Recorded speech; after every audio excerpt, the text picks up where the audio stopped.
for some hostile therapy.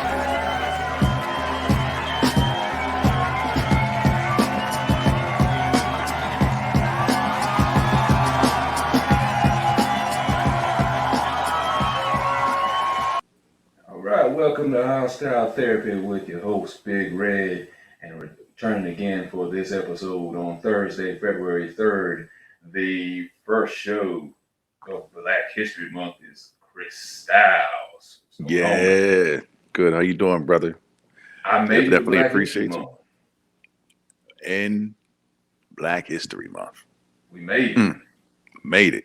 Yeah, it's like Christmas for us in February. Been waiting to get to this month all year, even though it was only the second month of the year, and it's just beginning.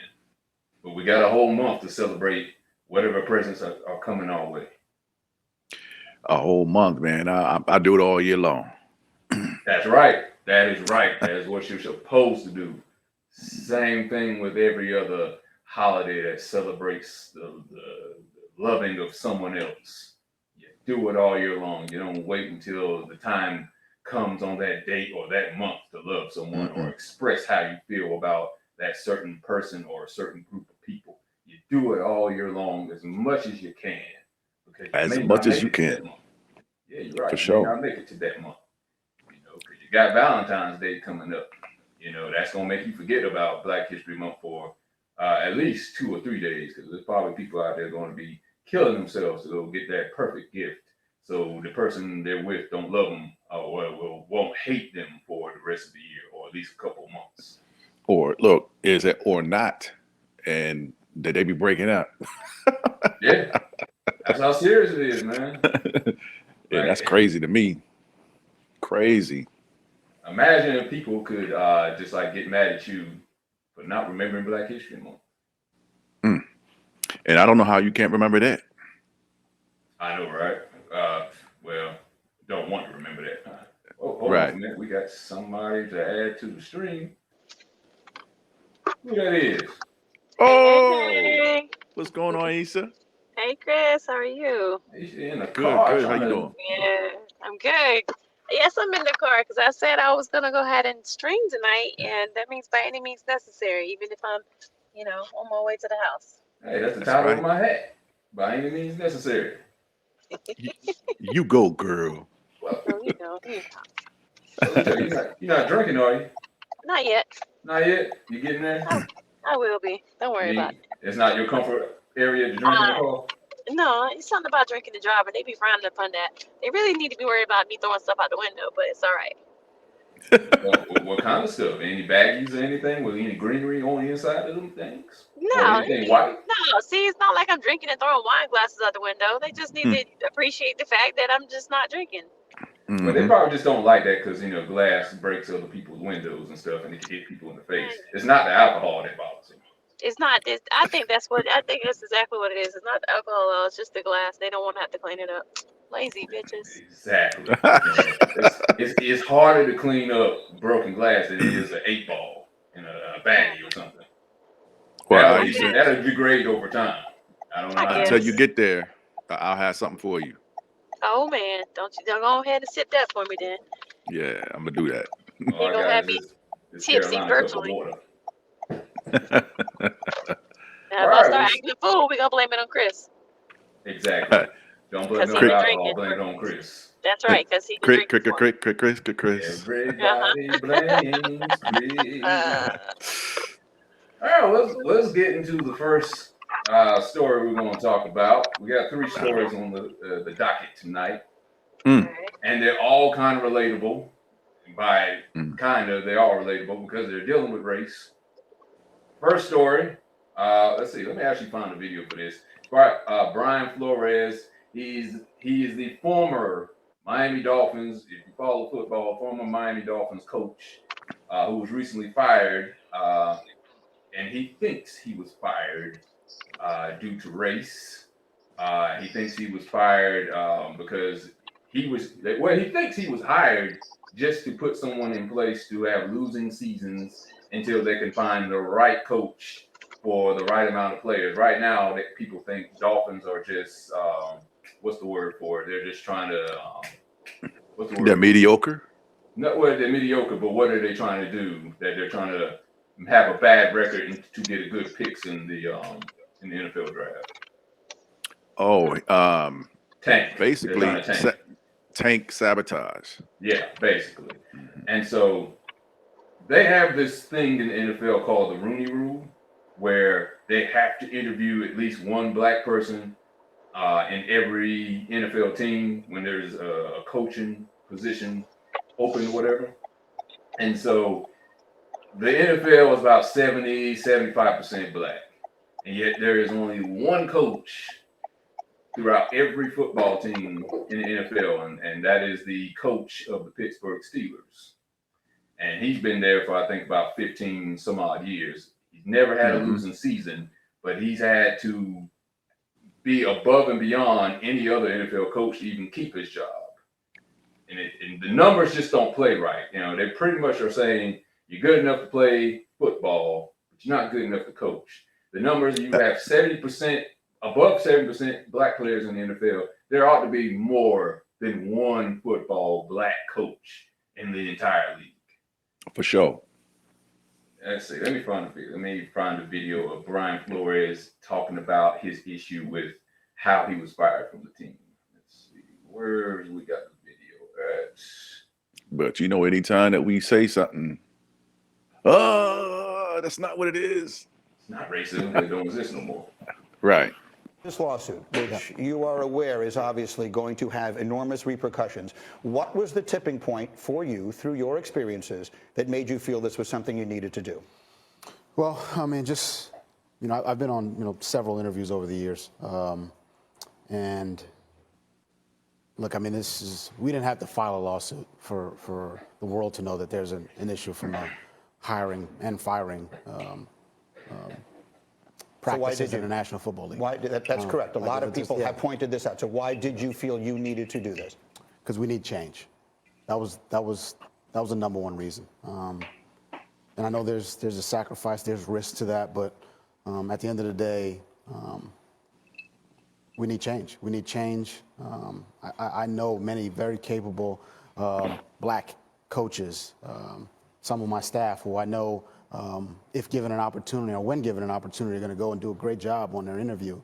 And I would just hate for that to be a waste. And I think, you know, we need to change the hearts and minds of the people making those decisions. That's why you know, we filed the lawsuit. Who are those people? Who specifically do you think needs the change? The owners of the NFL. Okay. Period. Period. So what exactly can be done about that? I mean, you have this rule into place, Rooney Rule, where they're supposed to interview at least one black coach, and it's still not working. And you have what you would call the good old boys. They'll go ahead and try to interview somebody and make it look nice, but they're still not hiring Right. enough black coaches. What else can be done about that to be able to get more black coaches into position to be head coaches around the NFL? What could be done about that? You know, And I'll also, start first. let me point out one thing too. This is a private entity, so you can't just make really a law or anything to make them hire coaches. So. Exactly. Yeah, I was gonna say that. But you know, they need to take that protection off. That's a start. They need to take that protection off. I knew that protection was also inserted for black projects, projects that are given to the companies who were going to do research and some other things that don't have really anything to do with anything that's not legal to do. Research companies, they're giving them to private corporations now because there's really no regulation on them for that. And the same dealing with the NFL and other entities, sports organizations. One of the other reasons I would think too that interview more than just one. You might interview 5, but they have that mindset of just like we're seeing now.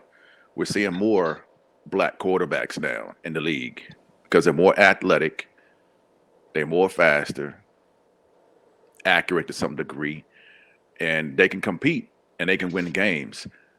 And the same thing has to be applied to the coaches. These coaches have been in the league, some as defensive coordinators, some as,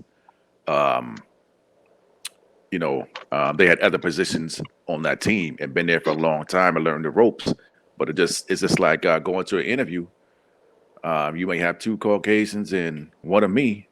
I might make it to the finals, but here I am still searching for doing another interview.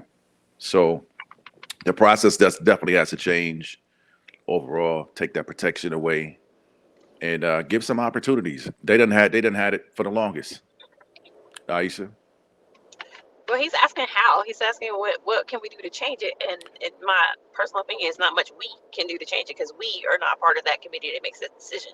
They made the rule to interview one person to make them not look as racist as they actually are. The only way to change that is to everyone that has any race part to do with it is to step away from their organization. If we do that, that wipes out the entire NFL as players. They're never going to put us in charge of their game. They will have to pay us more. But what they're going to do is not look as racist as they are. So they're going to give us, the opportunity to play their game because they see we play it well, and you can't argue that at all. But what they're not going to do is give us the opportunity to actually take over their game. So they are going to say, oh, well, we'll interview a few of you guys. Doesn't mean you have to hire. They did their part. Their part was to do their interview of one minority. They did the interview. Cool. What they got to do with getting a job? Nothing. The only way that's going to change is for the people, the minorities, and not even minorities because we're not minorities in the NFL, for the strength of the NFL, which is the color of the NFL, to say, well, we won't play your game until you play the game fairly. So until you actually take out the strength of the game, then there's nothing ever going to be changed. They're just going to continue to be the NFL. They're continue to run the games, and people are still going to continue to be players under their teams because they're making their millions off of it. Respectfully, I get that. But just don't expect to see any black coaches because they're not going to want to pay properly if they do get a black coach. I'm pretty sure they won't be paid what other ones are paid because they're going to say, well, they experience whatever. But the reality is that going to change? No. Yeah, that's the real deal because, you see whether it's college coaches or NFL coaches, there's an aspect of it that where they don't want to give our families opportunity at legacy or building something bigger, better, and greater. And maybe even those who have the opportunity as head coaches to still come behind you as a head coach to one of their children, male, female, whoever that may be. But you made some great points, Ayesha. And again, personally, I just think it has to come from the top. It has to come from the top all the way down to the organization. And as head coaches, there's been many of their coaches for years, many years. But you haven't seen many of us come down that pipeline. So, but I don't know how that's going to change or what we can do. Red, have you had any solutions or anything? Well, there's one solution that I'm piggyback off of what Ayesha said. Now, you can't expect the person that won't give you the position to just give you the position. So let's go back to what happened with Kaepernick. Remember when we had a few people that were boycotting the NFL, and I'm talking about the consumer were boycotting the NFL, and I was like, well, that's not going to work because outside of the NFL, we are the minority. Mostly white people, majority in this country are watching the NFL. So it's not going to hurt their bottom line enough. It's going to hurt it, but it's not going to hurt it enough if we do boycott it. So what is the outside solution to that? Make your own football league. That is the solution to it. But we have to have other people to gather together to do that because here's the other thing. The consumer shouldn't have been the main person boycotting it. It should have been the players.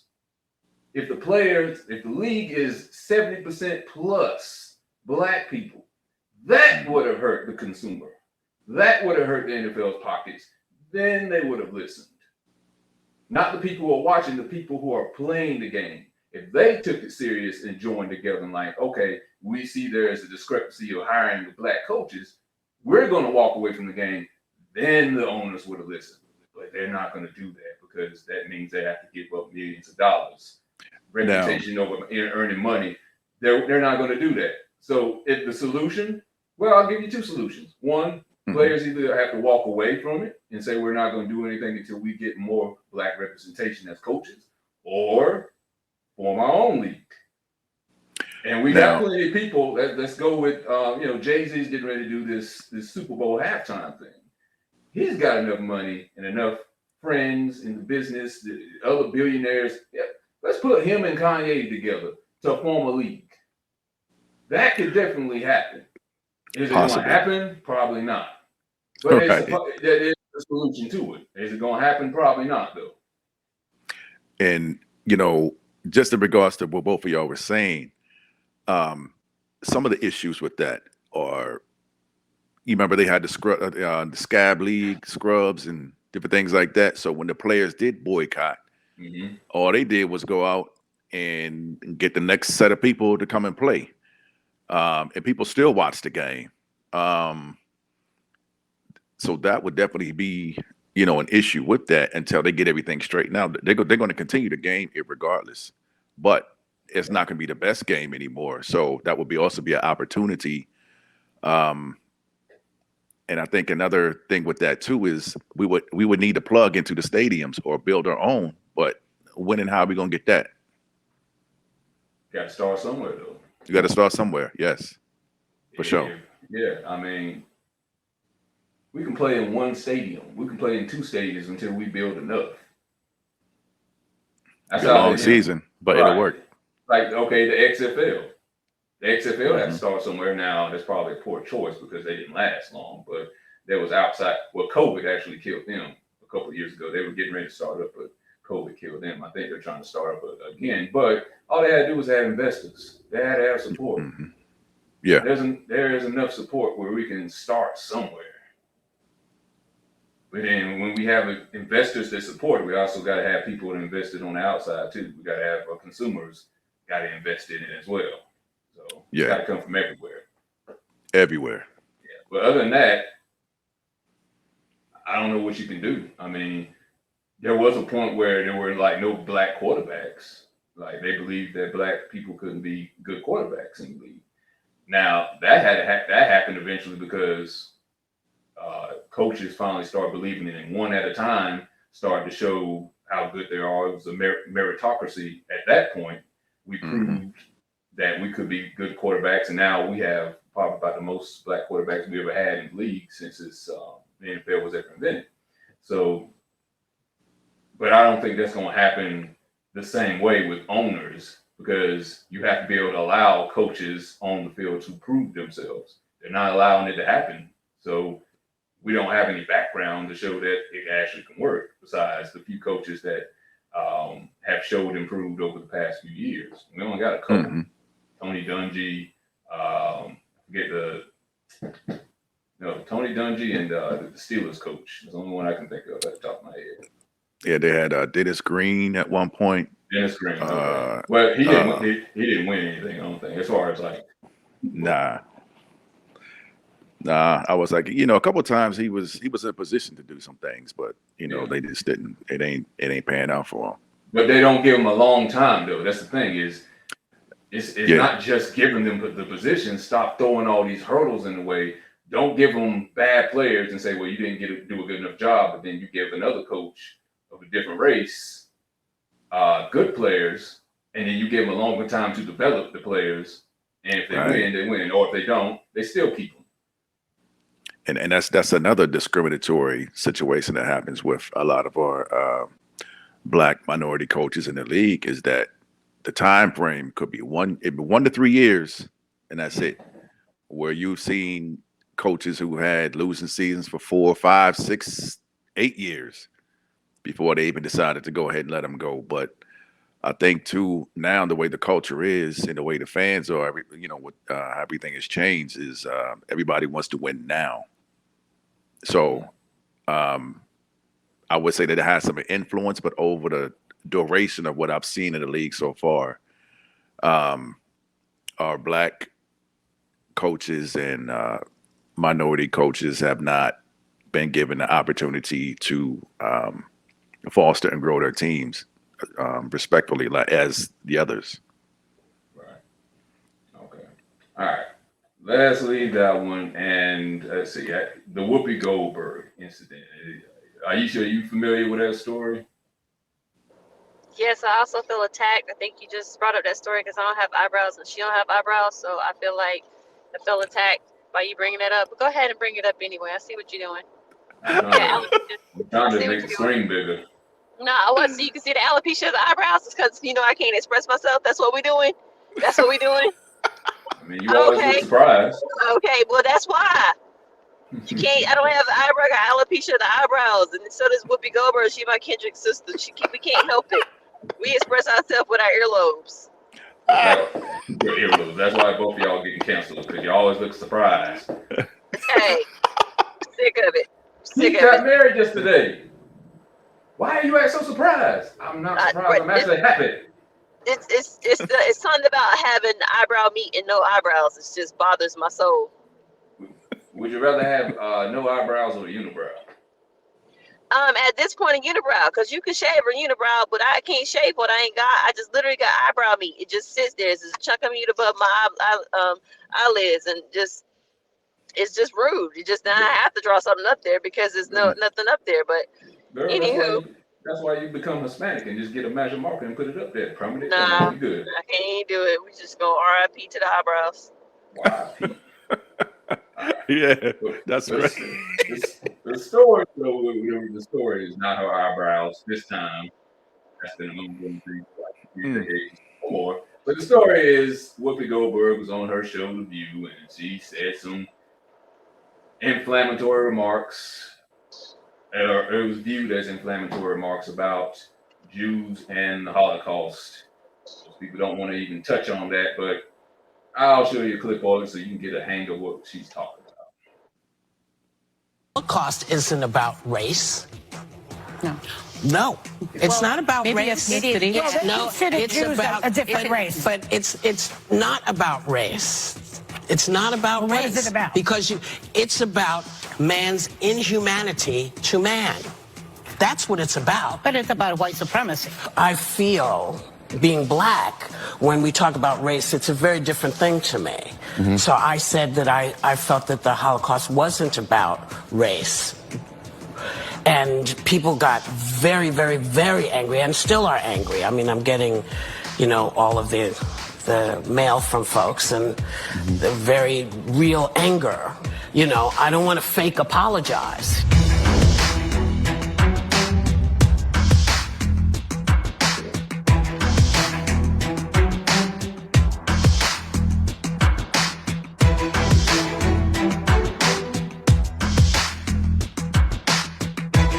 Comments and embracing conspiracy theories. Well, last week she stayed on brand by comparing Speaker Pelosi's mask mandates to Nazis sending Holocaust victims to the gas chamber, and she's not sorry about it. Okay, I think that's let's see.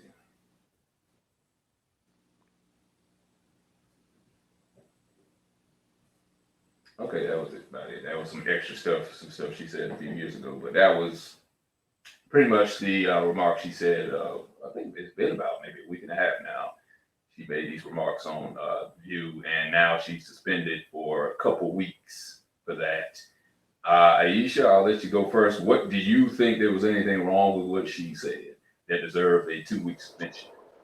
Let's flip the script a little bit, and let's say that she said that George Floyd situation was not about race. You think they would have suspended her?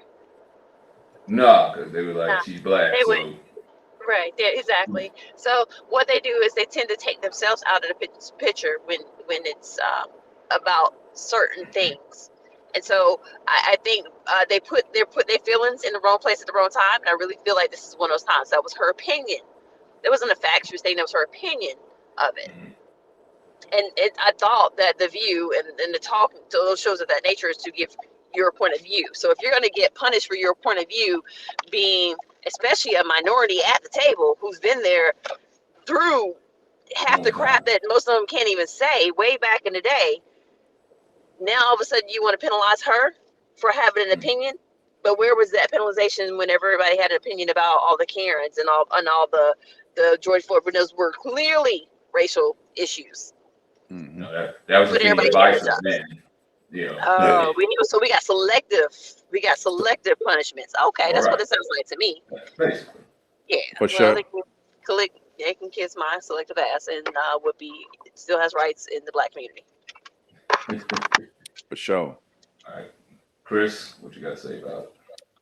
Wow, brother, sister, there was nothing that she said that was wrong or out of place, in my opinion.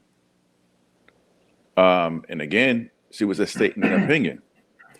I mean, as much as they try to remove from us or not tell us the truth on history and all these different things, and even coming up with what we're going to speak about later on, it's almost the same thing. They don't want to take any accountability or anybody who says anything that's not their narrative, true or false. They want to make them out to be a bad person or a bad guy, or you shouldn't have said that, or you shouldn't have. Nah. You know, everybody needs to speak their mind. This is America. Speak your mind. But I don't see that she said anything that was terrible or hurtful. And although it was her opinion, to me, a lot of it was fact. Okay. I was about to ask you, did you think her argument was good? Not just her being suspended. Do you think her argument was correct? I mean, I think it is correct because, again, I know I don't hang around them much anymore. I talk to them like I did, like when I was younger. I know Jewish people, and I know just a social group of people, right? Mm-hmm. They have their perceptions and speak their belief, but they want you to accept that for what it is. But if I say back to them, it's just like, if they made an opinion about us, Mm-hmm. I was like, that opinion is not true because each one of us are individuals, for one. And everybody's not the same. Everybody's not the same individual.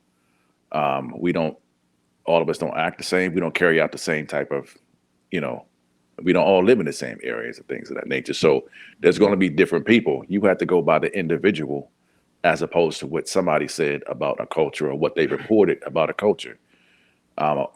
So I still find what she said to be okay. I don't see anything wrong with what she said, her argument. What are your thoughts, bro? I think there's both. I don't think she should have been suspended. Again, she is giving her opinion about something, and that is the problem with cancel culture or whatever you want to call it, is people are not allowed to talk and hear other people's point of views and hope that you can change the other person's mind on the other side of the table. Now, where I think she is right, Jewish people, by classification of race, are not a race. They're not. Right. There's 4 races that is recognized by anthropologists. There's Negroid, there's Caucasoid, there's Mongoloid, and Australoid. If I'm saying that right, Australoid. Hope I'm saying that right. Jewish is not recognized as a race. It is recognized as ethnicity. Ethnicity is where you recognize differences between people, mostly on the basis of language and of their culture. That is an ethnic person. Here's one thing that's been left out. I haven't seen, and I'm not sure why Whoopi didn't even say this. If she has, I haven't seen it in any of her arguments. Whoopi Goldberg is Jewish.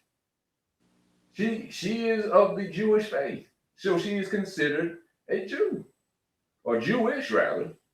Mm-hmm. Sammy Davis Jr.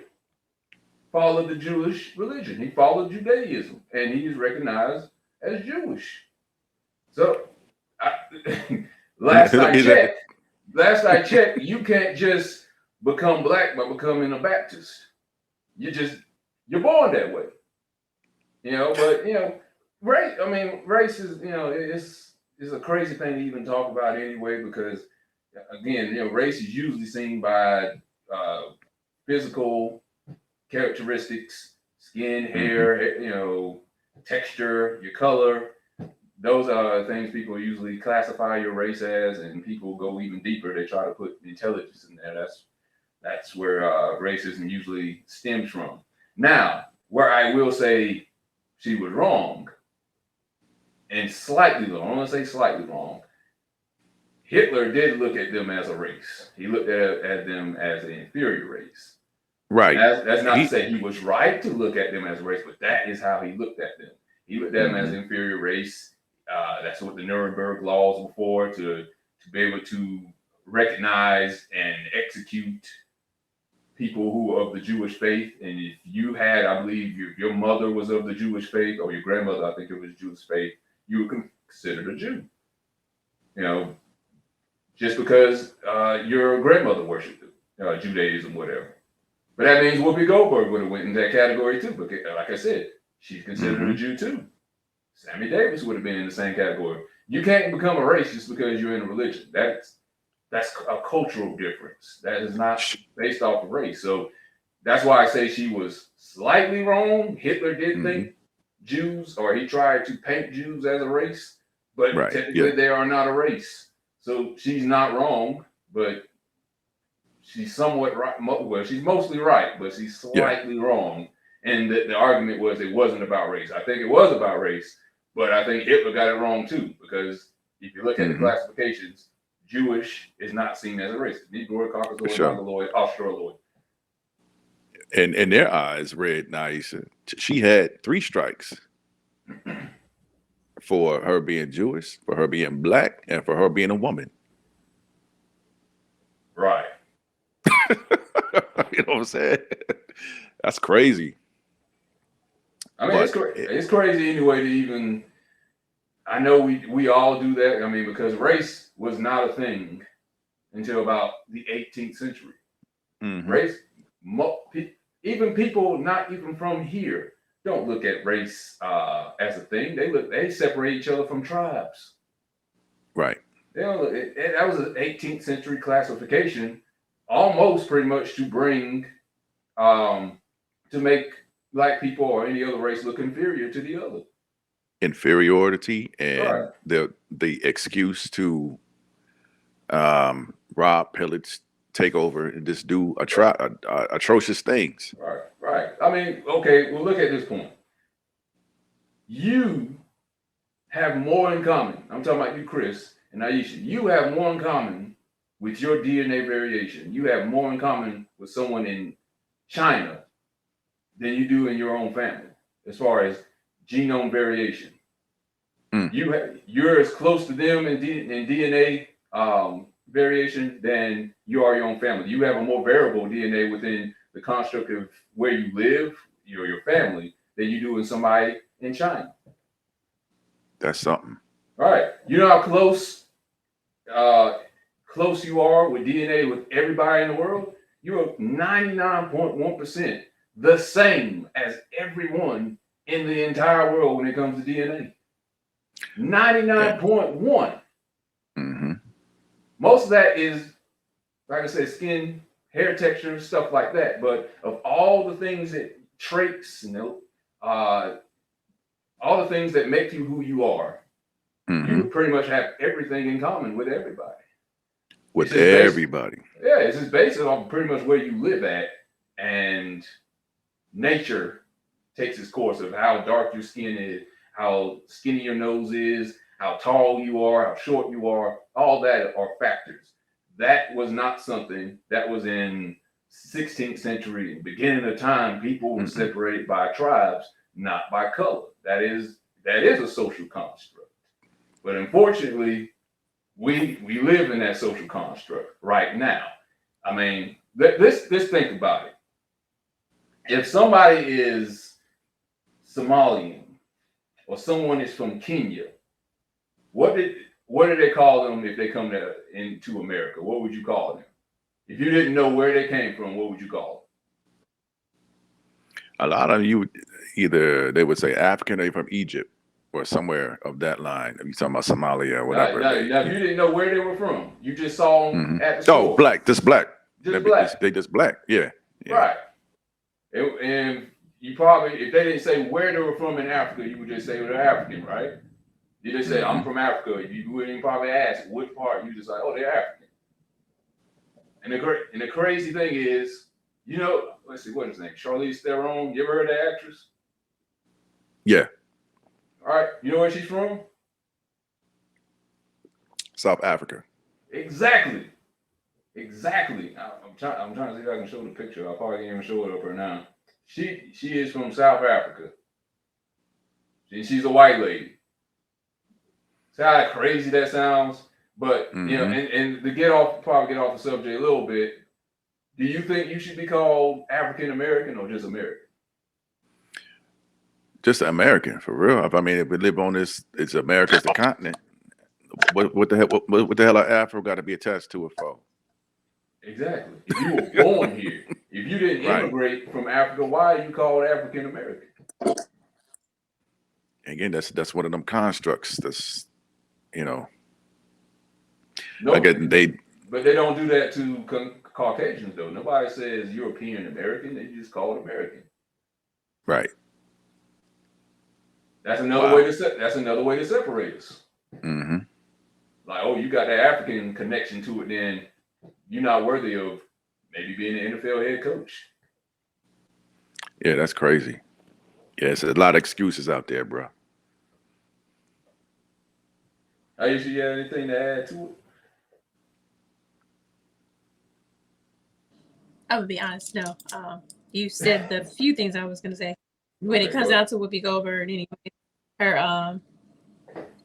and yes, I'm safe, y'all. I'm home safe. Look, see. Anyway, I thought you get ready to advertise.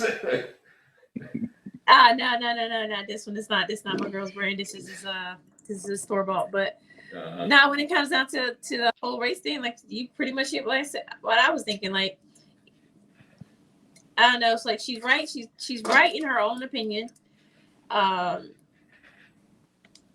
Again, like I said from the very beginning, if you flip the script, not even on the George Floyd situation, flip the script on slavery, right? Mm-hmm. And say slavery wasn't a race crime, slavery was a hate crime, or it was just a crime against humanity, blah blah blah. I guarantee they'd be like, "You're right, exactly. That's what our point. There were hateful people back then. It's not a racist thing." No. The same with Hitler. The funny thing is Hitler he had an ignorance in his choosing when it came down to him deciding to hate on Jews or whatever you want to call it. Right. Because in all honesty, if they had the technology that they have now back then where they could dye their hair and put in contacts and have the blonde hair and blue eyes, he'd be surrounded by them and wouldn't even know it. Mm-hmm. That's a luxury that we as Black people don't have. Like, we as Black people cannot go and bleach our skin. We cannot change our hair. Like, we can change our hair, but not the true texture of it, because it's always going to grow the way it's going to grow. So that's where the hate comes in, where they feel superior to being birthed into this right of the what's the word? Pure skin. Superior. Yeah. Fair skinned. So right. Fair. Yeah. I like to call it goat milk. Expired goat milk. But anyway, I got that too. Sour. I'm just saying. I mean, he was. Unfortunately, he was born in the right time, and for him to do what today would be considered a hate crime, but the reality is, was it a race crime based off of? It was ignorant crime. Yeah. So she had the right to say or feel that way. But again, you're at a table with a bunch of people. One more thing I'll add. She said, I don't think was in the video. She was. They thought she was being dismissive when she said it was white people attacking white people, trying to say, I guess, Germans attacking Absolutely. I was She just was ready like, to say that. yeah, he's like, y'all can deal with that. That ain't nothing I'm gonna even comment on because y'all can deal with that. That's just white people dealing with white people. And then that's when they got on too, talking about no, they're different race. Jewish people are different race. That's right. Oh, If say that anything, again. that's why it became the issue. Because the simple fact, now you calling them out again on their own stuff again. It's one thing to hate Hitler. He was horrible. But wait, again, we doing this again to us? Mm-hmm. Right. Yeah, that's probably what really got her shut down. Not even a statement. It was that rebuttal part of the statement that got her shut down. And again, that's how awful. dare you? Huh? No, keep going. Look, I was Yeah. just thinking in my head though, like they've got to be feeling like, how dare you attack us about our own people? He wasn't really our own people because we moved to America, so that really doesn't count as us technically. Those were those people. They're still white though. Mm-mm. So you're still white because you were derivatives, and y'all over here now. Mm-hmm. You know what I'm the saying? same way they look at us as still being The African same- Americans born in America. I ain't never seen Africa a day in my life.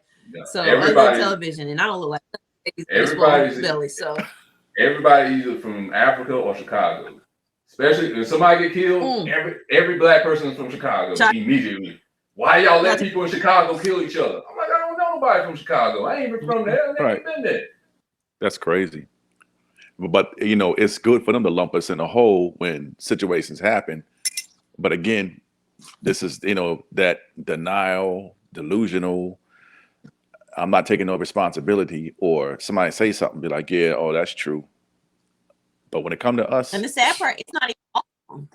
It's not even all of them. That's the sad part. It's that trace of the remaining of that older mentality. I really down in the cancel culture. They're a whole nother level on their own. They're on a whole nother level their own, the cancel culture.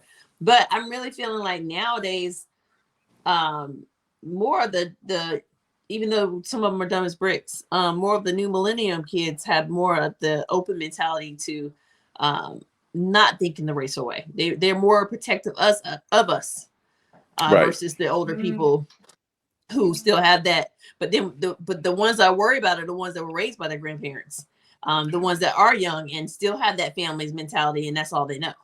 Right. I've had the experience where families were racist living around my grandmother, for instance, in a neighborhood, and they hated their parents and grandparents for even bringing that to their attention and showing them that. Mm-hmm. Yeah, they hated them. I deal with that now. Mm-hmm. I have a coworker who came to me when the height of all the the height of Corona, when everything started with George Floyd, and then it started trickling over to different people like Breonna and all them. One of my coworkers was telling me, she said, well, I don't know what to do. I'm not like that. It hurts me. I'm one of y'all. And I said, first of all, you'll never be one of us. You'll never do that. She said, but I'm on your side. I said, one thing that you can do to be on my side is not you. I don't need you to march with me because we're marching to get you guys' attention, but you're in the same household as these people. You need to talk to them directly. You can't correct me. You can't come out there saying you're fighting with me, you're marching with me, if you're not correcting the ones that are feeding you every day. All right. And until you fix what's wrong at home, it's always going to spew outside your home. And it's very evident that the people that are your elders or the people that you're seeing and you're working with are the ones that are the problem. So until you address the problem, marching beside me is doing nothing but making them hate you. Mm-hmm. But Changes nothing for me. And the crazy thing about that too, Ayeshia, and that's a beautifully spoken and true statement. We won't be able to do it by ourselves. So we're going to have to accept as much help as we can get in this journey. And I'm just saying but that that's being the help I'm talking about. Yeah.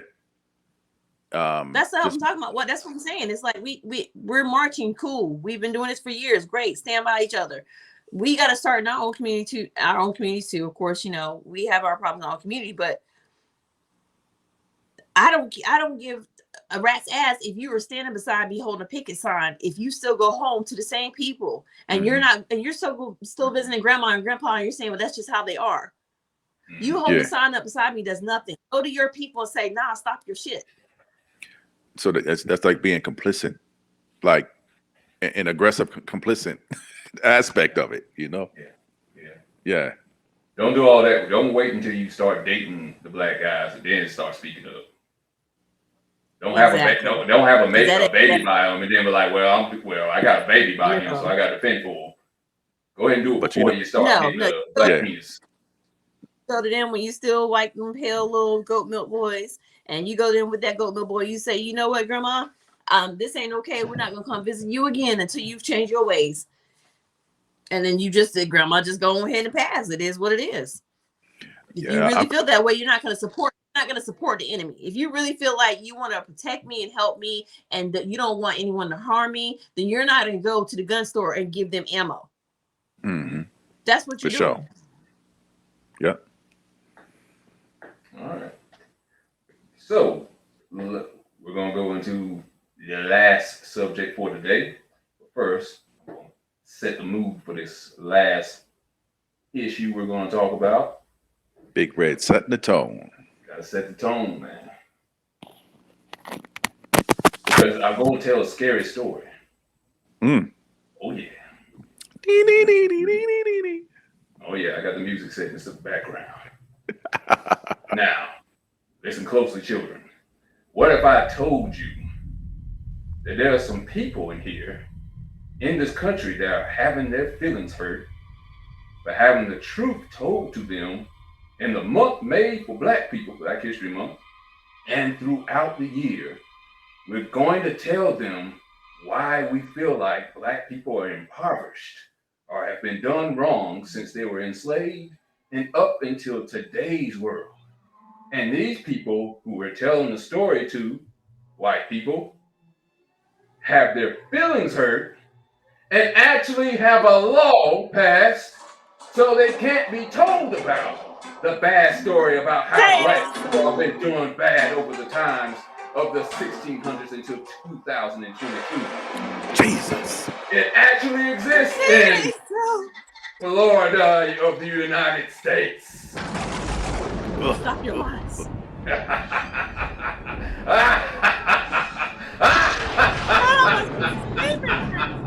Stop it. Yeah.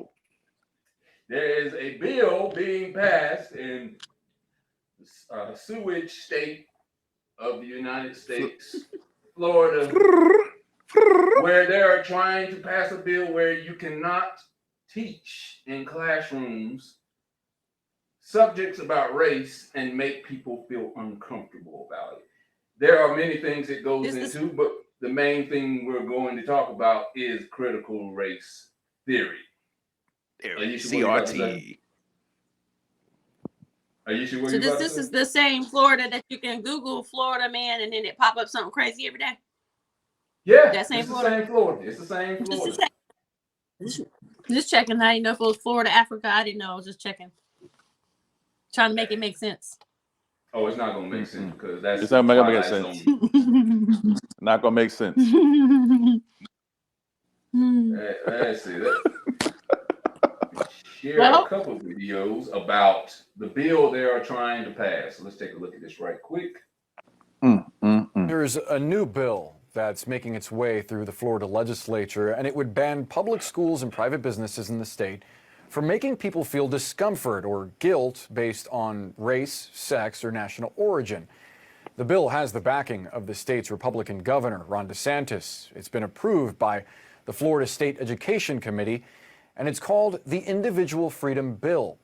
While the text doesn't actually mention critical race theory, DeSantis has said that the bill would help keep it out of schools and the workplace. The term was also used in an analysis of the bill that was given to state senators. CRT itself, we should note, is not taught in primary education, and critics charge that efforts to alter school curriculum based on CRT are a way to whitewash racism in U.S. history. The Democratic vice chair of the Florida Education Committee, Shervin Jones, tells CNN, quote, They are talking about not wanting white people to feel uncomfortable. Let's talk about being uncomfortable. My ancestors were uncomfortable when they were stripped away from their children. Let's discuss the bill further with Florida State Senator Lori Berman. She's also a member of the state's Senate Education Committee. Lori, thank you so much for being with us. Now we don't have to see her part. And I'm gonna play this video of the people who are against critical race theory and what they think is going to happen to their children and other adults who have to suffer through black pain now. Unbrainwashed them. Critical race theory. Says parents across the country fight to keep critical race theory out of their children's classroom. Just because I do not want critical race theory taught to my children in school does not mean that I'm a racist, damn it. You are. Critical race theory, it's the hot button topic on Fox News, and this has got Tucker scrunching his constipated face even more. It is a grotesque project. It is wrong. It is openly racist. But what is critical race theory? Well, to some, like this dude on PragerU, who you cannot convince me is not being held hostage by someone with a gun behind the camera. So how do we stop critical race theory before it infects the brains of too many decent Americans? Claim it's a way to teach kids that racism is everywhere. Critical race theory proponents assume racism is present everywhere and always. You know, unlike the current educational system where kids in America are taught that racism ended with Martin Luther King, and white people, while just a wee bit to blame for how we got there in the first place, are definitely to thank for how we ended it. This is a picture, and the caption says, "Some U.S. settlers brought slaves to Texas to help work the fields and do chores." What critical race theory is in layman's terms is an academic concept dedicated to examining how race has played a role in sculpting of law and legal institutions. Short, critical race theory is an approach based on the idea that the history of white supremacy still has a very real and lasting impact on our society and institutions today. It's a concept that basically says, let's pay. Okay, I'm gonna end it on that note. Chris. Yes, sir. What do you have to say about Caucasoids not liking the teaching of critical race theory in their children's schools or college schools? What do you have to say about that? They can get a if you know what that means. But brother, they can get a telephone pole for all I'm concerned. Telephone pole, what, run into one head first? I don't care if it's head first, ass first. They get the telephone pole for that, bro.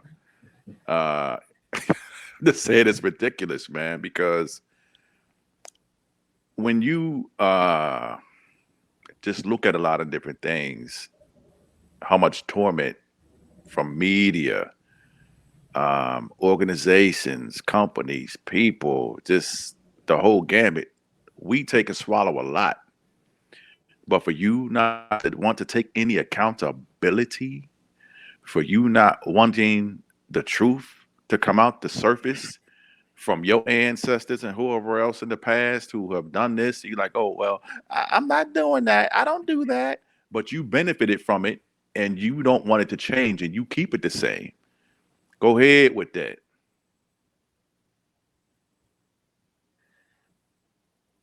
Chris, you still there?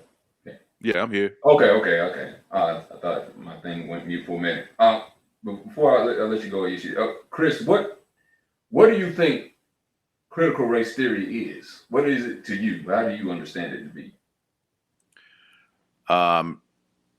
As far as I understand it to be,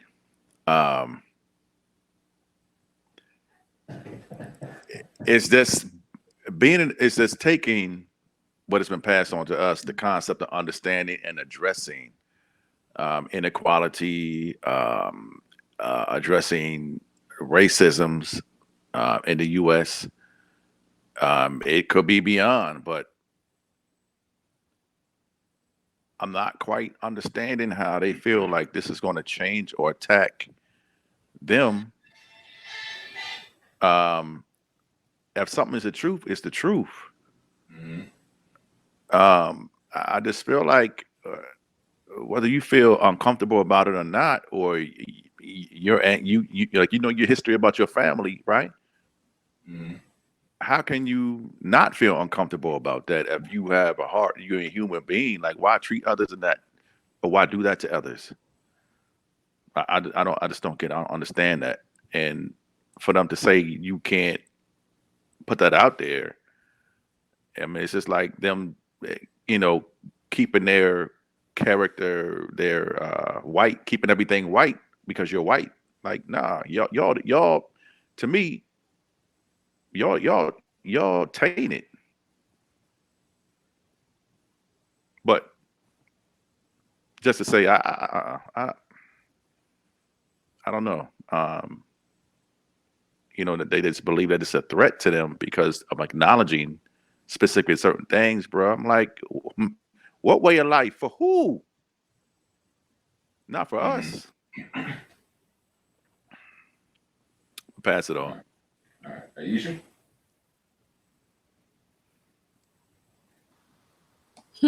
Well, Well, you do know. If we don't teach them that, then they'll never know, and we can just start fresh.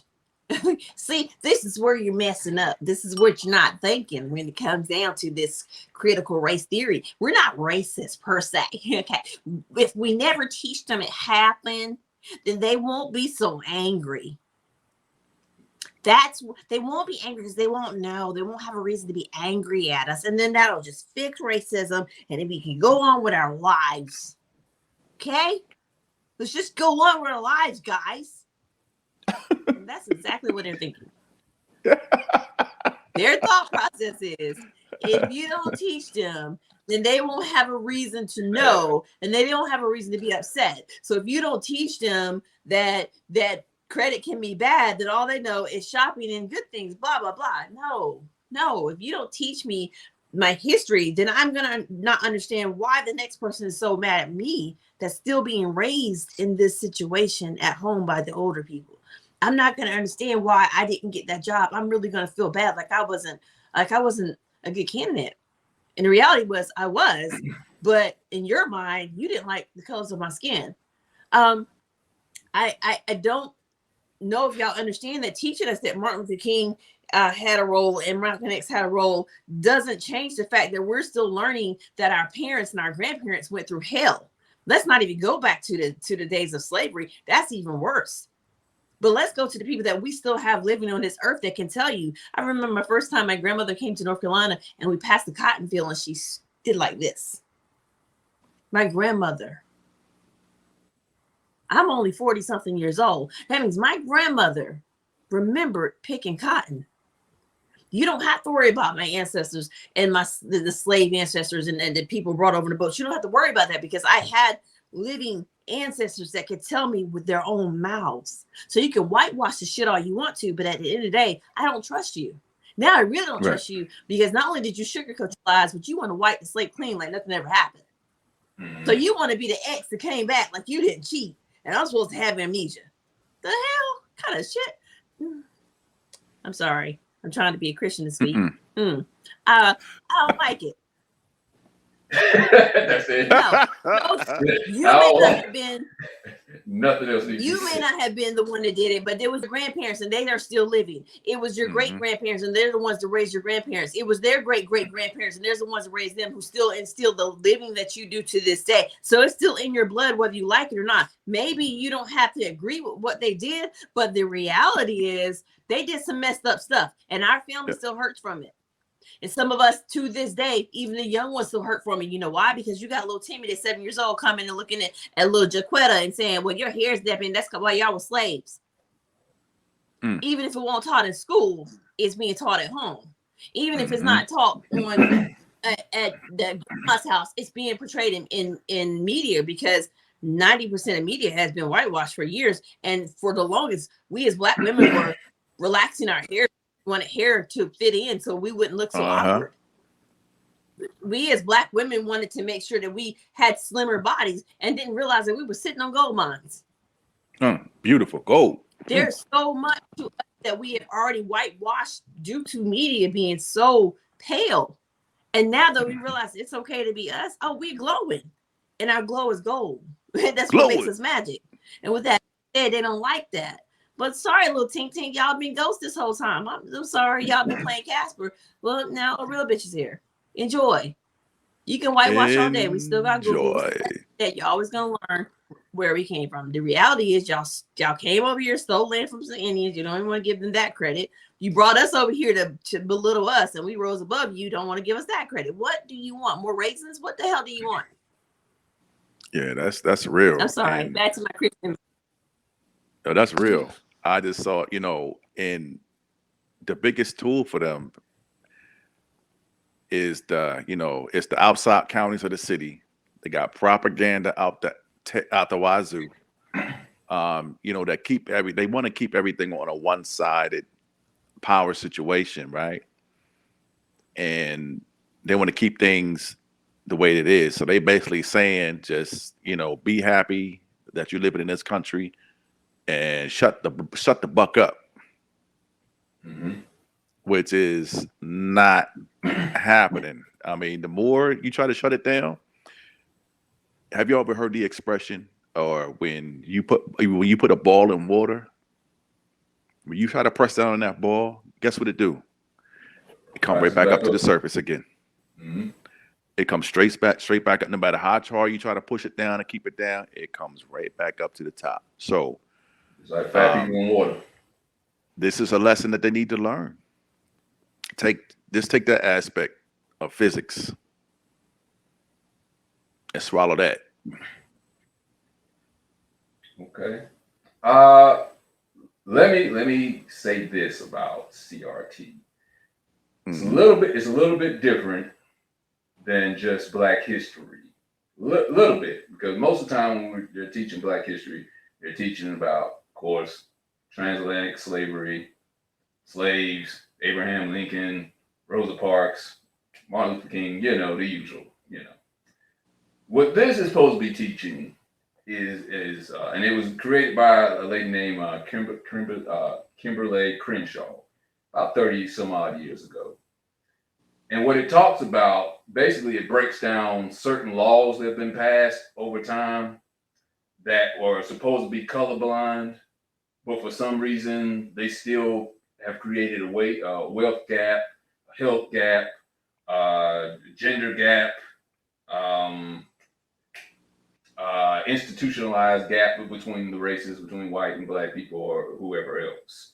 And it's trying to break down why, if such laws are colorblind, there's still such a huge gap in all these different, different parts of society with white and Black people. What white people seem to be mad about, from what I've seen from different videos, is they feel like they're being guilted in or being blamed for saying that these rules are in place and that they're inherently racist, to make them look like they're inherently racist.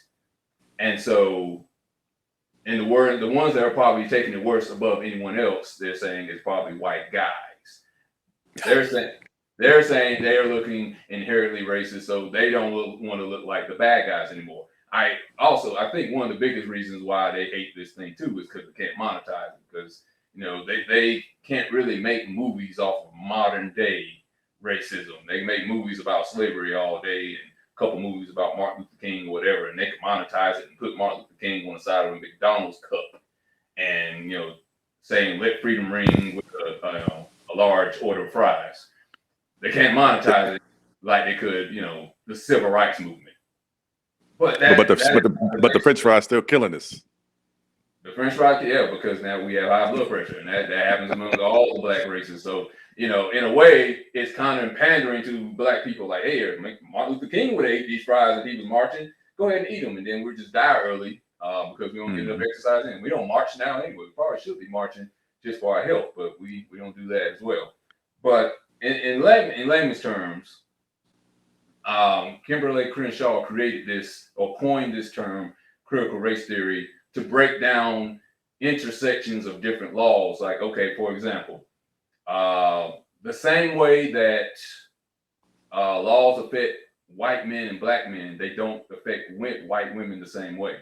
The same way laws that affect white women don't affect black women the same way. When you have let's say you put white women and black women going for a job, right? You mostly are going to look at sexism. You can look at sexism from white women's point of view and black women's point of view. But you also have to break it down further for black women that it could be race and sexism. Just like you can't put black men and black women in the same thing when it comes to certain laws, because let's say for a job, black men may get a job quicker than a black woman may get a job. So it could be sexism involved in those two aspects. So they're breaking, what critical race theory is supposed to be breaking down certain laws for certain demographics, why certain laws are working better for some other people instead of being an equal society or egalitarian society.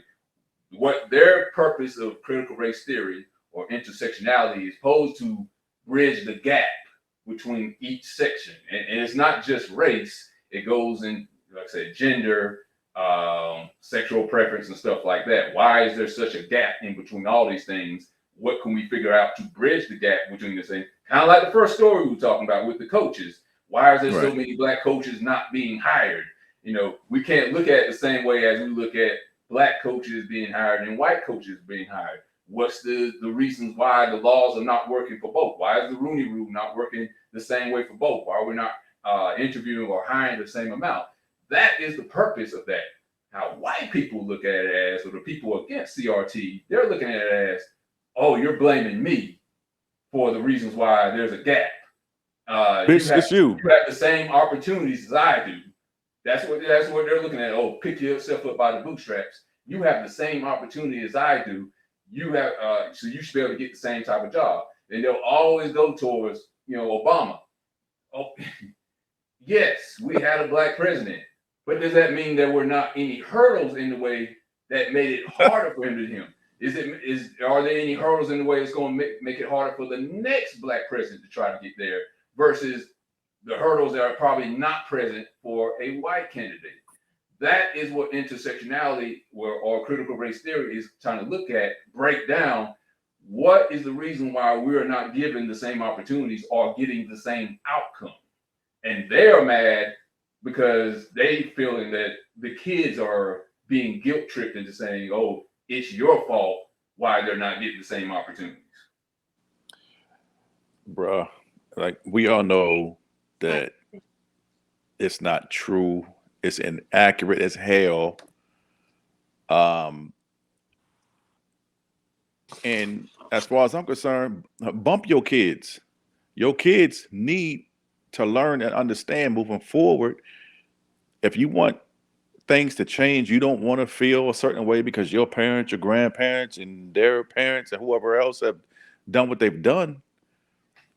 It needs to come out on a balanced scale, a balanced standard. Because the bad thing about what they're trying to say about passing this bill is the fact that you talk about this cancel culture and blend it in with what they have now.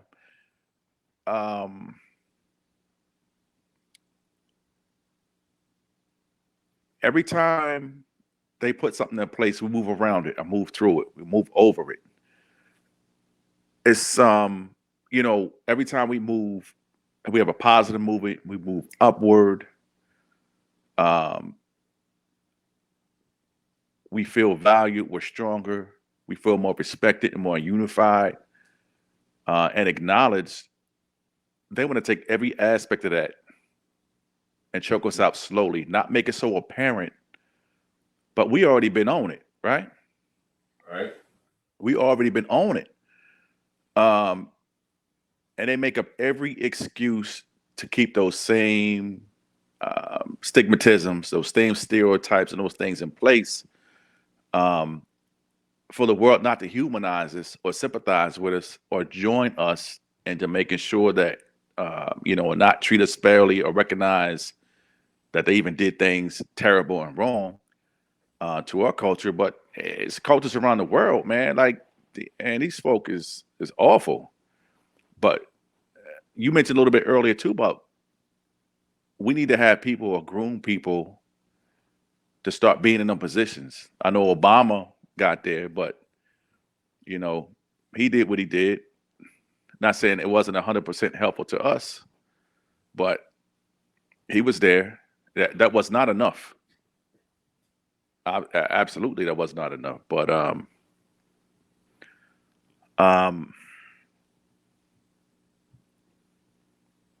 we just have to groom our younger folk to try to get them in places that's going to make effect and the changes moving forward. Because if not, it's just going to be the same, repeated over and over and over again.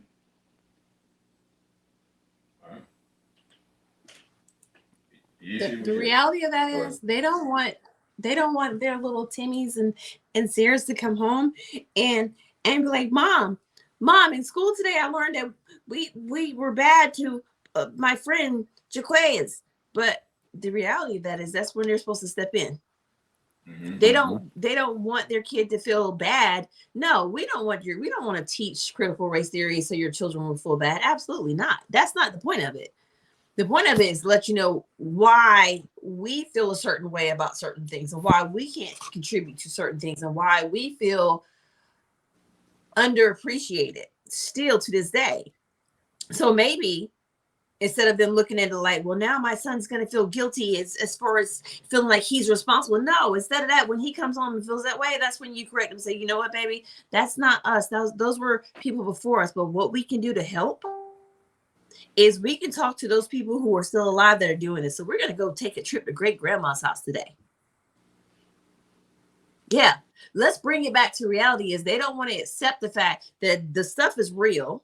It happened. You can't just wash it out like it never happened. You can't worry about your kids' feelings at this point, because the reality is whether your child is taught or not, there's still a little brown child that's feeling the hate because their hair is not as silky smooth as your child's.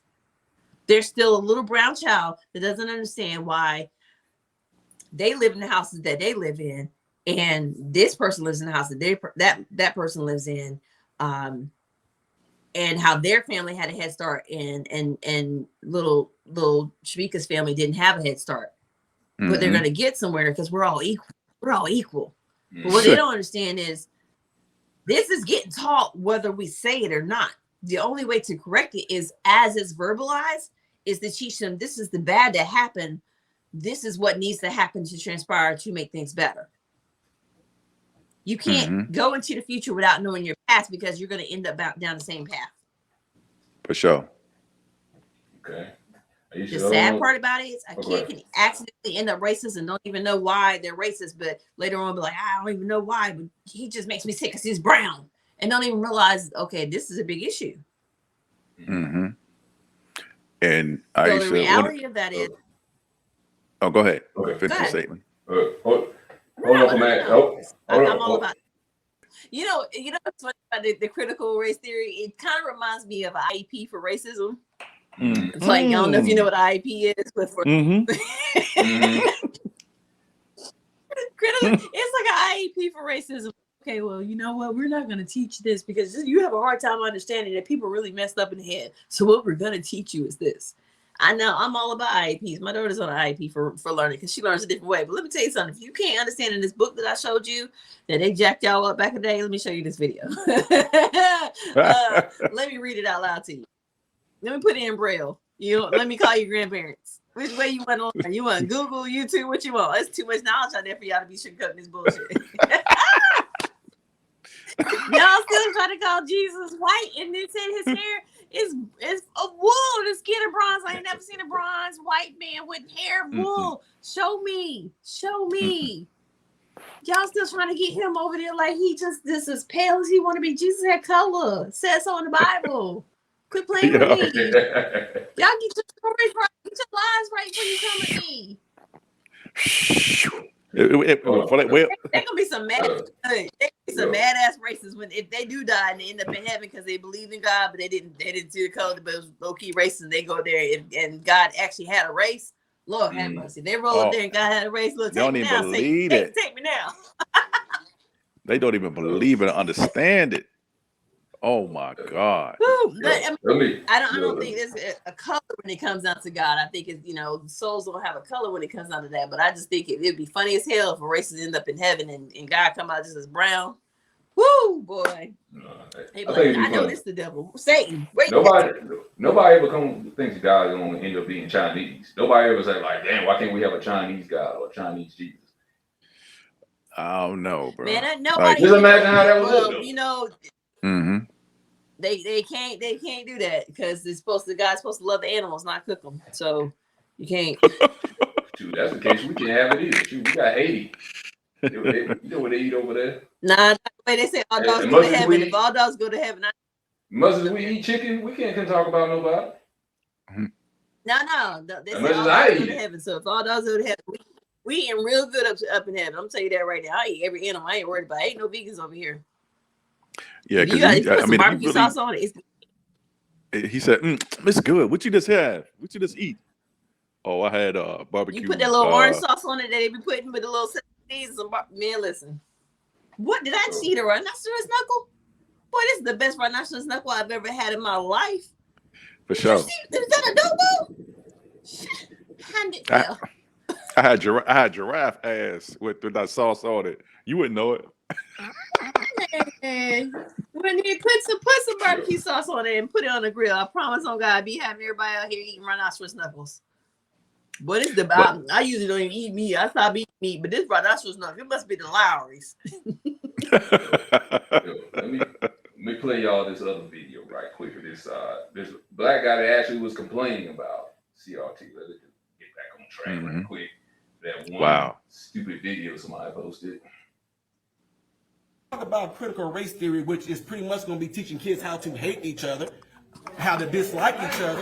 That's pretty much what it's going to. That's pretty much. I don't care what you say. It's pretty much what it's going to all come down to. You going to deliberately teach kids this white kid right here got it better than you because he white. You going to purposely tell a white kid, oh, the black people are all down and suppressed. How do I have 2 medical degrees if I'm sitting here oppressed? How did I get? First of all, time up, because I only got 5 minutes now. 5 minutes. 2 medical degrees. No mom, no dad in the house. Worked my way through college. Sat there and hustled my butt off to get through college. You gonna tell me somebody that looked like all y'all white folks kept me from doing that? Are you serious? Not one white person ever came to me and say, well, son, you're never going to be able to get nowhere because you know the black people. But guess what? What's sickening about this whole thing is what y'all doing right now is already something I do in my community right now to speak out against stuff because black folks are getting told by other black folks, oh, you know you ain't going to be able to do nothing out there in the world because them white folks ain't going to let you get no, or you know you're not going to be able to do it here because you know the white man going to keep you down. Well, how did I get where I am right now if some white man kept me down? How am I now directing over folks that look just like you guys in this room right now? How? What kept me down? What oppressed me? I work for myself from off the streets to where I am right now. You gonna sit here and tell me this lie of critical race theory? Of this the reason why black folks can't get ahead because of white folks? Are you kidding me? This is what we come to now. I can't believe we're talking about this right now. The last thing I'm gonna say right here is something that's crazy. Martin Luther King said he wanted his kids to grow up in a world where they are judged by the contents of their what? Their character, not their skin. If they let this stuff go on right now, it is absolutely doing the complete reverse. That ain't true. So when February comes, don't talk about Martin Luther King. When February comes, don't talk about Black History Month. Y'all gonna sit there and just pretty much pee on his grave with this nonsense? That's exactly what's about to happen. Lastly, we are talking about our kids. We are talking about our children. What's so sickening about me, I love the Discovery Channel. You will see that on the Discovery Channel, animals will put their lives on the line to protect their children from danger. Nobody want to get to the heart of the matter, get to the meat of the matter, get to more of the story. When it all comes down to it, the person that's going to be suffering from this, the one's going to be hurt from this, is the kids. 10 years from now, if this stuff goes on, whose fault is it going to be? Whose fault is it going to be? Who we going to look back on and blame for this? Because this is stuff we talking about right now. This stuff is going on right now. I do this stuff on a daily basis. I'm in the hood. I'm in the communities. I'm out there with folks in their face. I've been doing this stuff since I was 18 years old, talking to black folks. And you know what? None of them are buying this nonsense. None of them are. But if you want to implement this into the school system, I guarantee you to the day that I die, I'm going to be the very person right there debunking stuff, tearing stuff down, letting them know they can do exactly what I did and get exactly where I am by putting themselves to work and getting there. And ain't not one white person ever going to keep any of them from getting there. So the CRT stuff, BS. Let me. Can I interject? Yeah, go ahead first. No. If you don't believe what he's saying, here's the problem with that, where he's forgetting he was raised already in that. He was raised to be taught by all the Martin Luther King Monday at the schoolhouse back in the day, and we shall overcome. You were already taught that we are stronger than this. What the critical race theory is, when you actually remove that, you're teaching kids that we're just all just regular ass equal people. And I get that. I understand his mental on that, but the reality is he's not. His mental is he just sit there and said he was in the hood. His mental is he still goes back to the hood. So why would you even go back there if you didn't see there was a problem there? There wouldn't be no hood to go back to if we weren't already put there from the beginning. You would be just going to random ass neighborhoods. So the reality is you're forgetting where you came from, sir. You're forgetting that you were taught that you can be better. We're not saying that we're all suppressed. I'm not going to say that at all, because I'll be damn, I don't live in the ghetto. I'm never going to say that, but I'm going to say I'm never going to forget where I came from. I'm never going to forget what my parents and great grandparents and other all these ancestors of mine fought for. I'm never going to put that to the side. Like, you know what? I appreciate y'all doing that, but we cool now. We all won. No, the reality is I got to stay on top of my game times 10 now. Yep. Right. Because no, I won't be held back. That's the reality. And just like he said, he won't be held back, and he ain't never been held back. He's still in the room telling everybody, that's cool. That's because you put that pressure on. And that's because you were taught, whether you know it, subconsciously, you were taught that you have to do better. You have a point to prove. Great. You proved your point. Now you're pulling other people up. Great. But if you don't teach them where they came from, they don't know where the hell they're going. Because if you didn't know that it was ever anything as a suppression, you would not even feel good about being in the lead of that room right there. You would be like everybody else. Yep. And he felt great being in that room and being able to say that. But the reality is, let me tell you why you feel great. You feel great because you came from nothing and made something. If you came from something and it made something, then it makes no sense. That's just as neutral as everything else. And that's one out of how many? He forgot where he came from. Yeah. Just he motherfucking forgot. That's the point. Is not that you cannot be successful. It's how many hurdles you have to go around to get to that point. And that's the point. Everybody can be successful. And forgot. And everybody's not built the same. Part about that. He probably didn't even have as many hurdles. But even if he did or did not have hurdles, the fact is knowing that your goal is to supersede what others have had.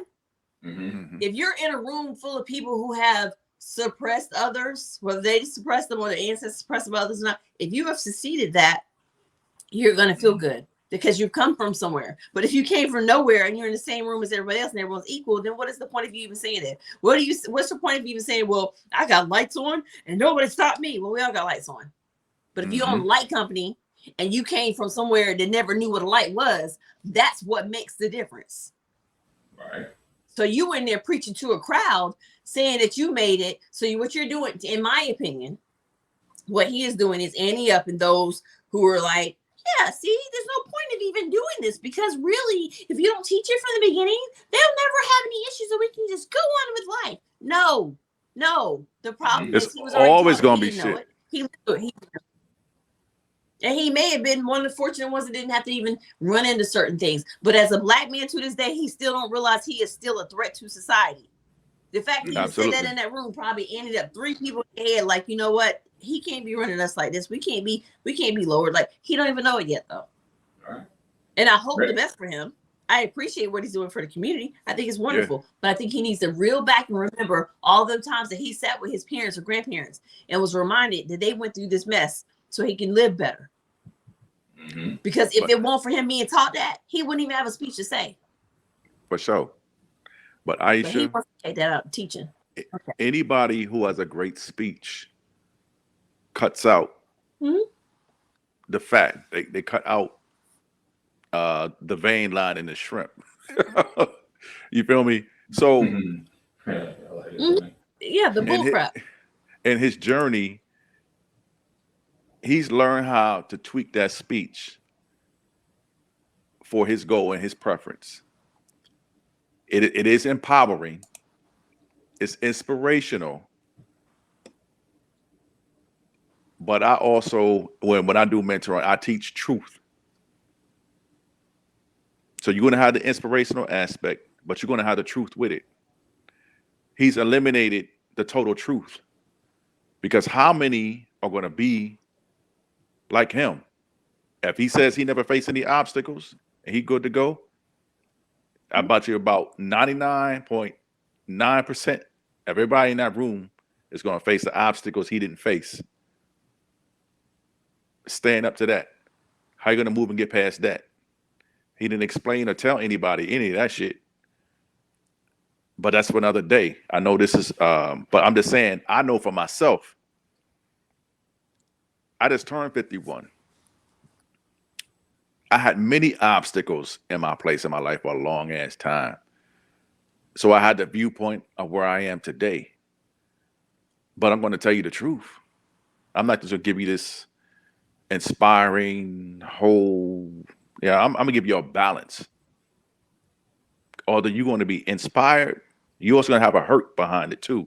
You're going to have to recognize that pain to keep you moving forward. Because anytime anybody is all la la la la la la la la, when that thing come down there and hit you, what do most people do in that position? It take you a long time to get up because you were blindsided. Mm-hmm. A lot of our people should not be blindsided. Give them the truth, bro. That's all I'm saying.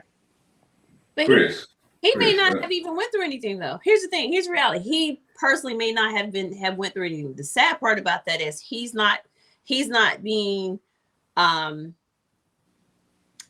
he's not being upfront with the fact that there's a possibility you could still go through something. That's the problem, because we have to this day people still going through issues and they don't even understand. Well, all I was doing was driving to Walmart and I don't know how I got shot. That's where the big issue comes in. Like Lil Wayne will tell you to this day, Lil Wayne never had a race problem a day in his life. He is one of the few black men that will say he's never had a race problem, and look how big he is. Yeah, but he was a millionaire as a teenager too. So exactly. But you got to realize this though. Even being a millionaire as a teenager, look at the young millionaires getting shot to this day. Like right now, I don't know the kid's name. He was I just saw it pop up in my newsfeed. Another rapper. Another rapper just got killed. You seen it? I'm sure. I always see it every week. Right. These are millionaires, but the problem is, some people go through stuff and some people don't. That gentleman may have been extremely fortunate, or he may have had that push in his head and don't even realize why he had that push, and it shows because he sit there and said, "Well, I didn't have nobody's. I'm not stopped by anyone." Well, why would you think there's a force against you if you never thought there was a force against you to stop you? Mm-hmm. Right. So you have to know some resistance to even know that you won the fight of resistance. You see what I'm saying? No, he just eliminated from that conversation. I mean, I guess he's trying to encourage people that he doesn't want other kids to feel like that there is a resistance. Sometimes, sadly enough, that resistance is what put people where they need to be. Majority of celebrities to this day start off saying, "Hey, I was homeless," or "Hey, I went through this and I went through that," and that's where I am. Why I shouldn't say majority. Some of the biggest ones. Like being in the comedy world, looking at stories of a lot of comedians, you're looking at Tiffany Haddish. She slept in a car for what 2-3 years with her siblings. Steve Harvey, homeless. Those were the pushes that they need. Not necessarily racist. It's just what they went through to get where they are. Sometimes it takes that hurtful push to get to where you are. But if you don't know where you're coming from, you don't know where you're going. And that gentleman either never went through anything, or he doesn't want them to know where they come from, and he doesn't understand. He's pushing them to a lost world because you're giving them all the access to potential, but are you giving them all the access to food, but you've never taught them how to plant the seed. And that's you never what taught I was them saying. where that seed originally came from. Right. So you Right. never taught them where that seed originally came from. So now they know, all they know how is to put the seed in the ground, but they don't know that this seed needs to be in soil somewhere else because it originated from here. Maybe somebody prevented them from knowing the knowledge of what kind of soil to put it in. Like that's just like, okay, me for instance, Chris. I don't know if you cut your own hair or not, but I do, unfortunately, because I don't like spending a lot of money to the barber, and I don't have time, and I'm not patient. I'm like a little kid. I'm fidgety. I can't do it. So I cut my own hair. But imagine if I had to cut my own hair before I went to work every day, right? I go into my bathroom, well lit or whatever, got the shaver, the razor blades, cream, and all that. I'm good. It takes me about 10 minutes, whatever. Imagine if I didn't have any electricity in the house and I had to shave my hair in the dark. In the dark, right? doesn't mean I can't do it, but it may take me a little longer to persevere through the darkness. Now I'm gonna have a bunch of razor bumps and cuts on top of my head, especially when I put that 80 proof rubbing alcohol on top of it. But I can persevere. I can get through it. But there's hurdles in my way. This is the point of learning your history or learning critical race theory or intersectionality or whatever, is to learn what hurdles are in your way, and maybe you can learn how to get around it or learn how to bridge the gap. Me, pay my electric bill, and I can have the lights, and I can shave my head and not get all these bumps and be late for work. That's the point he is missing. It's not that we can't do it. Right. It's harder for us to do because of the hurdles that are placed in front of us. 1, 2, 3, 4, 5 times. Right. We don't have to go through the hurdles. If you got a race between, what's the Olympic guy, the real fast guy that won the Olympic race from Jamaica? Bolt. Usain Bolt. Now, I don't have a chance in hell to beat Usain Bolt, right? Just like I don't have a chance in hell right now to own the NFL team. But don't put any hurdles in my way. Don't put a hurdle in my way to at least try to compete with that guy. Or even if I was an Olympic sprinter, don't put a hurdle in my way and make it harder for me to beat him, who is already hard enough to beat somebody who is the fastest man in the world. Naturally. Same thing with jobs, same with health care, same way with imprisonment, same thing with sexism and wage, all this stuff. Don't put a hurdle in our way. Don't make it hard where I have to persevere. Give me the same opportunity, and we'll let the outcome speak for itself. You made and a as great, you stated in the great past, statement about health. Let me say, let's bring it to a whole nother perspective, since people don't want to use our history. When you go to the doctor, what's the first thing they do? They give you a checkoff list, right? Questionnaire. Yep. And the questionnaire asks about stuff that you currently have. And then who else does it ask for? Your family. Yep. Because you don't know it matters where we don't know where you're going if we don't know where it stemmed from. And I'm a huge example of that. I'm not big at all. For some people, the perfect shape. Okay, cool. I exercise. I drink a lot of wine, but I drink a lot of water. I still have high blood pressure. Sometimes more this than the other. But boo. I still have high blood pressure. And I asked my doctor the other day, and because it was going up even more. And I'm like, my doctor asked me. He said, "Ayeshia, are you taking your medicine?" I said, "Yeah." I said, "But most of it I try to control through diet and exercise." He said, "Well, Ayeshia, is the wine the medicine?" Huh? Is the wine the medicine? I wasn't sure. Boy. Make sure we got the story right. It's medicinal. Anyway. It's medicinal. But the reality, he asked me, and he said, "Are you taking medicine?" Yeah. And I asked him, I said, "I'm also trying to control more through diet and exercise, so I don't have to take as much medicine." He broke it down. He said, "Ayeshia, looking at your history of your family and looking at your thyroid condition, despite of your eating, etc., you're one of those that's in your bloodline. It is hereditary. You're going to have it, whether you like it or not. Yes, diet and exercise helps, but unfortunately, you're one of those who have to take medication." And I was really in denial about that, because I'm like, diet and exercise, everything. And I'm like, I can cut back from the wine, whether you know that or not, Red. I do detox quite often. But that is something that if I didn't know my history, I would never know. And that's what you have to come back to, even sometimes outside of the race situation. You just got to know the past to know how to get to the future. So I know now, despite of me doing my 30 minutes exercises a day when I get home, despite of me eating my favorite kale and all my other greenage, and despite of the half a gallon of water I drink every day, it used to be a gallon. I had to get back because I need more wine. But despite of that, I still am going to have blood pressure issues if I don't consistently stay on this regimen and this medication. Because that's my reality. If I would not have known my history, I literally could have been dead. I could have killed myself by accident. I could have stroked out. I had all kinds of signs and symptoms and did not understand why.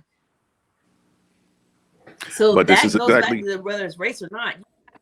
your history in order to know where the hell you're going. I don't know that I'm going to a healthy future thinking I'm doing all this if I don't realize, okay, well, yeah, I'm doing all this, but I'm not getting my eyes checked. Well, my father has glaucoma. This is real life. It's also things that I deal with my eyes that I didn't know until my dad and I had this conversation. Every illness that I have, wow, my mother has or my dad has. Right. But if I didn't know, which a lot of these I didn't, because I had to learn the hard way by going through trial and error and what's wrong. Is it this?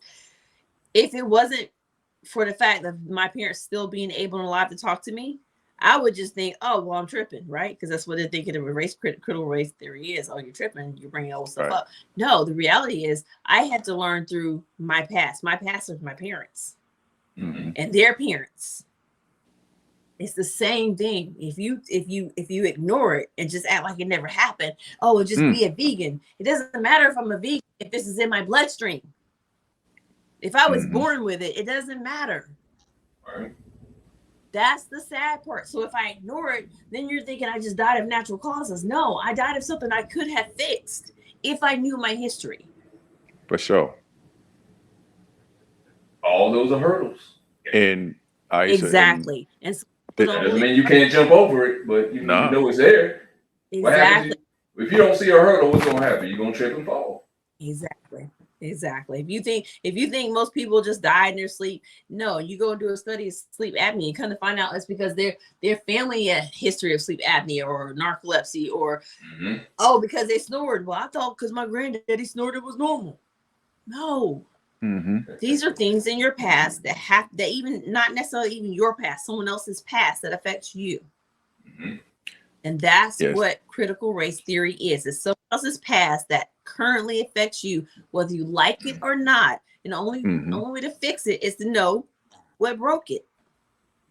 Or what's still breaking. What is still breaking. It's still breaking. For real. Why is it fragile? Why is it fragile? Well, it's fragile because of this. So in order to fix it or keep it from completely breaking, or it's broken and we're trying to put it back together, if we don't know the pieces, then how are we going to put together the whole? How are we going to fix it? For sure.